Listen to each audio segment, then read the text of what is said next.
Você sabe quais são as doutrinas da graça? Você que está estudando teologia ou começou a estudar teologia ou está aprendendo sobre a teologia reformada, com certeza já ouviu falar sobre as doutrinas da graça. Neste vídeo iremos abordar as doutrinas da graça, quais são e a sua origem. Iremos falar de forma bem resumida, porque nós iremos gravar um vídeo para cada doutrina da graça. Eu sou Romildo Júnior e bora para mais uma explicação. As doutrinas da graça, elas são associadas à teologia reformada ou ao calvinismo. Ela teve origem ali no século XVI, onde pensadores, líderes como Martim Lutero, João Calvino e outros reformadores defenderam essas doutrinas. Podemos dizer que Martim Lutero, com a depravação humana e a justificação pela fé, deu base para João Calvino sistematizar em suas institutas as doutrinas da graça. As doutrinas da graça, elas foram sistematizadas por João Calvino nas suas institutas da religião cristã e elas ganharam este nome a qual nós conhecemos hoje como tulipa, ou no inglês tulip, porque as palavras no inglês ela forma na sequência depravação total e as demais forma tulip em inglês e nós conhecemos em português como a tulipa. Eu quero desde já falar que este vídeo é um breve resumo de quais são as doutrinas da graça e irei aqui dar alguns fundamentos bíblicos para que nós possamos compreender essas doutrinas. Já abordamos aqui no nosso canal o que é ser um reformado, o que é a teologia reformada.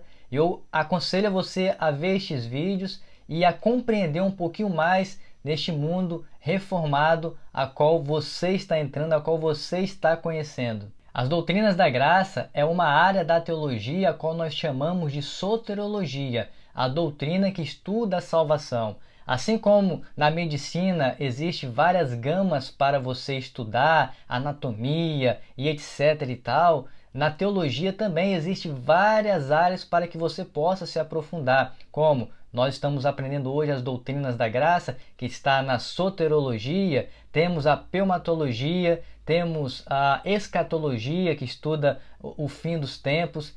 Então, é muito importante você saber o que são as doutrinas da graça, ou seja, as doutrinas da graça é as doutrinas da soteriologia, a doutrina da salvação. Claro que você vai encontrar pontos divergentes, mas nós não iremos abordar estes pontos divergentes com as doutrinas da graça. Iremos simplesmente fazer aqui um breve resumo e explicar quais são as doutrinas da graça e a base bíblica que defende essas doutrinas. Então, começando com 5 pontos do calvinismo, iremos começar com a depravação total, que é o primeiro ponto do calvinismo, das doutrinas da graça. O que a depravação total defende?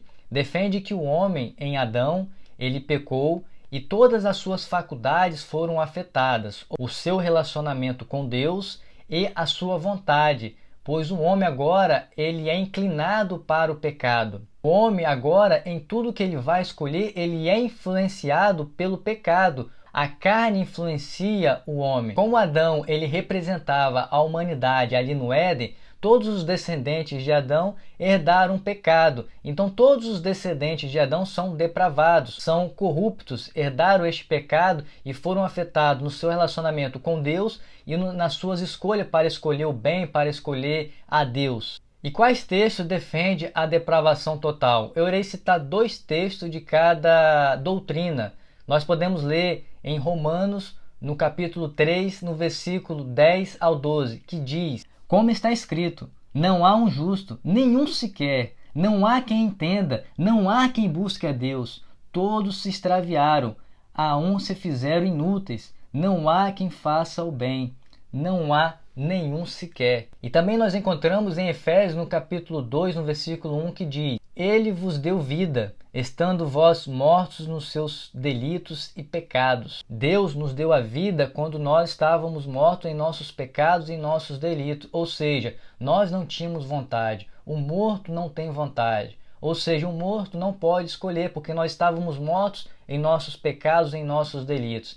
E Deus, ele nos alcança, e nós já iremos explicar isso, e ele nos ressuscita para ouvir a sua voz, porque nós não escutamos a Deus, nós não buscamos a Deus. Um homem em pecado, um homem sem Deus, ele encontra nessas condições. E continuando com os 5 pontos do calvinismo, ou seja, com as doutrinas da graça, a segunda é eleição incondicional. O que significa a eleição incondicional? Que Deus ele escolhe um homem incondicionalmente, independente dos seus méritos, ou seja, Deus ele me escolheu, Deus ele te escolheu sem ser pelos nossos méritos. Ele não viu nada de bom em nós. Então esta doutrina ela vai defender que a salvação é pela graça e não pelas obras, que Deus nos escolheu nele antes da fundação do mundo.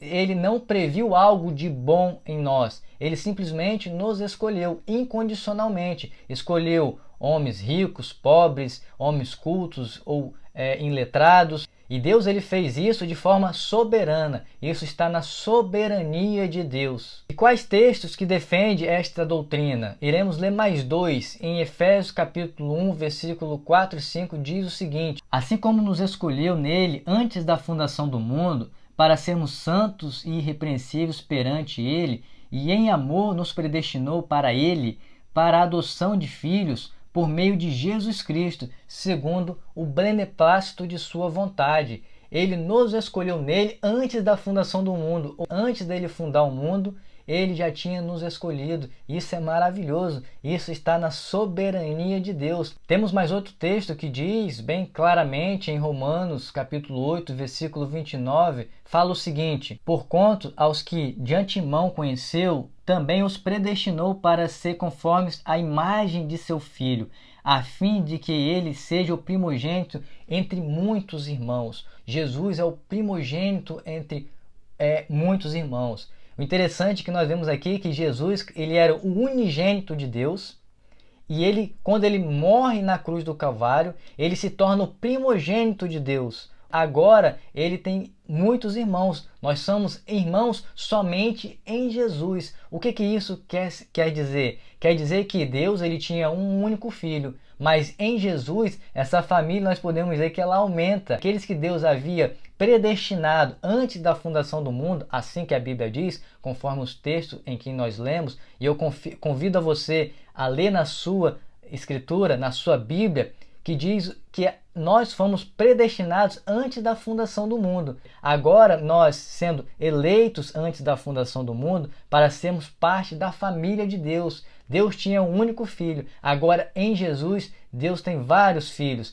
E Deus nos torna nosso Pai em Jesus Cristo. E dando continuidade para o terceiro ponto da TULIP, das doutrinas da graça, dos 5 pontos do calvinismo, falamos da expiação limitada ou expiação eficaz. O que significa este ponto? A expiação limitada fala que Jesus ele morreu pelos eleitos.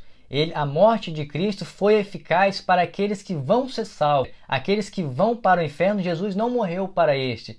Jesus morreu simplesmente para os eleitos, aqueles que o Pai deu a ele, aqueles que o Espírito Santo vai convencer do pecado, aqueles que foram predestinados antes da fundação do mundo. Jesus ele morreu eficazmente para estes. Então a obra de Cristo na cruz do Calvário, ela foi perfeita, porque quando Cristo ele fala que está consumado, a obra dele estava consumada, ou seja, uma obra perfeita, uma obra vicária. Ele expiou na cruz do Calvário os nossos pecados. Quando Jesus ele morreu na cruz do Calvário, ele morreu eficazmente para os seus, ou seja, ele nos comprou aqueles que foram predestinados antes da fundação do mundo. Ele não veio abrir simplesmente uma oportunidade para que todos os homens sejam salvos, mesmo que Deus quisesse isso, mas ele veio cumprir um propósito, ele veio morrer pelos que o Pai deu a ele. Quais são os textos que defendem esta doutrina?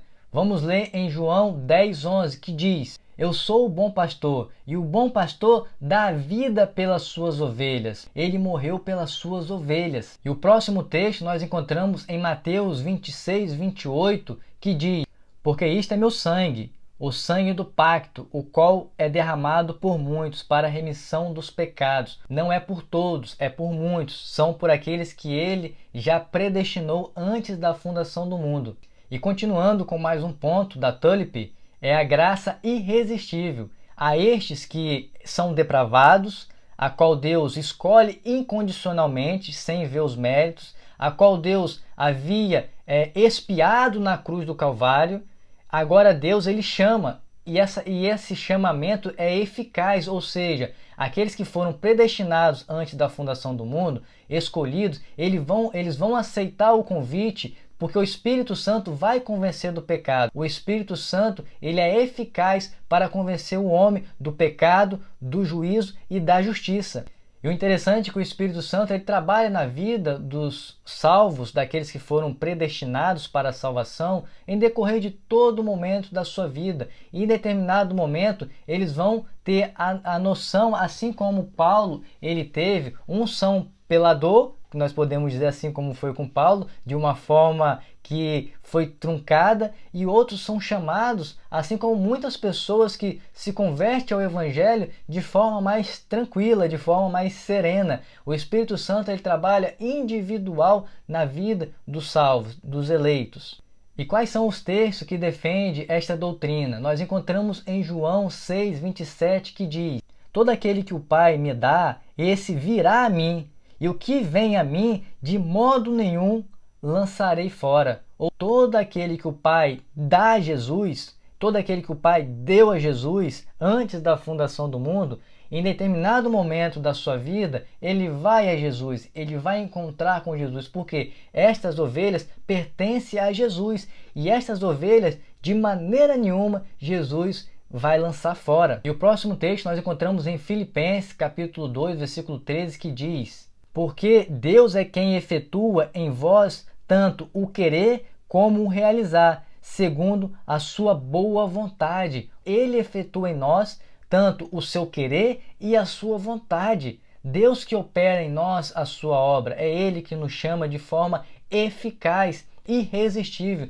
Um salvo em Jesus, essa doutrina defende que ele não pode resistir, ele não pode falar não para o Espírito Santo. O Espírito Santo convence o homem do pecado. Quando o Espírito Santo convence o homem do pecado, o homem vai até Jesus, porque o homem já pertence a Jesus. E continuando com a TULIP, a última doutrina que completa este acróstimo da TULIP é a perseverança dos santos. O que é a perseverança dos santos? Aqueles que são verdadeiramente salvos em Deus, em Jesus, aqueles que são eleitos, eles vão perseverar até o fim. Aquele que começou a boa obra em nós, Deus, ele começou a boa obra em mim, em você, nos salvos, ele vai completar no final, porque ele é fiel para fazer isso. Às vezes as pessoas dizem de maneira erradamente que aquele que defende esta doutrina fala: uma vez salvo, salvo para sempre, e esta pessoa pode, já que é salvo, sair para o mundo, viver uma vida pecaminosa que ela não vai perder a salvação.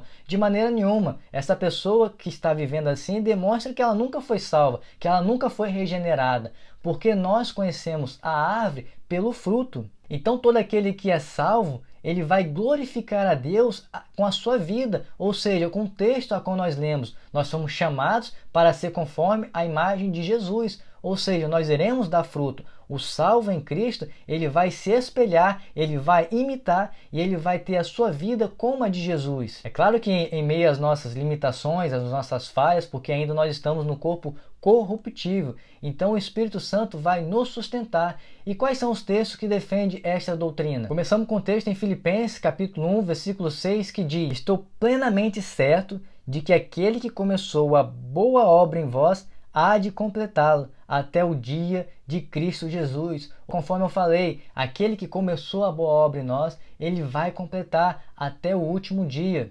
E o outro texto que nós encontramos em Romanos, no capítulo 8, versículo 28 e 29, vai falar o seguinte: porque estou certo de que nem a morte, nem a vida, nem os anjos, nem os principados, nem coisas presentes, nem futuras, nem potestades, nem a altura, nem a profundidade, nem qualquer outra criatura poderá separar-nos do amor de Deus que está em Cristo Jesus, nosso Senhor. Olha que algo extraordinário!